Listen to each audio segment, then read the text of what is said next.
ಲೋಕಭವನದಲ್ಲಿ ಕರ್ನಾಟಕ ರಾಜ್ಯದ ನೂತನ 25ನೇ ಸಿಎಂ ಆಗಿ ಡಿಕೆ ಶಿವಕುಮಾರ್ ಪದಗ್ರಹಣ ಹಾಗೂ 13 ಮಂದಿ ಸಚಿವರಾಗಿ ಪ್ರಮಾಣ ವಚನ ಸ್ವೀಕಾರ ಮಾಡಿದರು.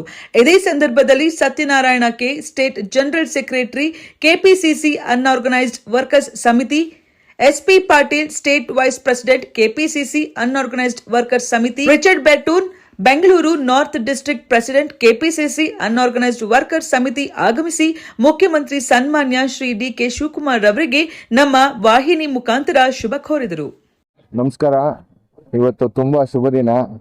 ನಮ್ಮ ಡಿಕೆ ಶಿವಕುಮಾರ್ ಸಾಹೇಬರು ಸಿಎಂ ಆಗಿದ್ದಾರೆ. ಅವ್ರಿಗೆ ತುಂಬ ಹೃದಯದ ಅಭಿನಂದನೆಗಳು.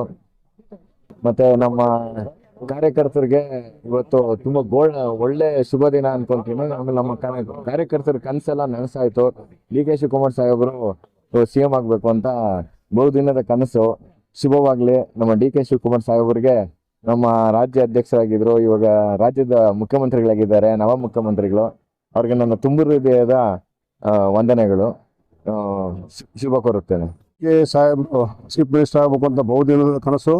ಈ ರಾಜ್ಯವನ್ನು ಯುವಕರನ್ನು ಮುಂದೆ ಬಿಟ್ಕೊಂಡು ಈ ರಾಜ್ಯ ನೆಕ್ಸ್ಟ್ 2028ಕ್ಕೆ ನಮ್ಮದೇ ಸರ್ಕಾರ ಬರ್ತಕ್ಕಂಥ ಚೈತನ್ಯ ತುಂಬಿ ಅವರೆಲ್ಲ ಹೋರಾಟ ಮಾಡಿಸಿ 28ಕ್ಕೂ ನಮ್ಮದೇ ಸರ್ಕಾರ, ಅವರೇ ಸಿಎಂ.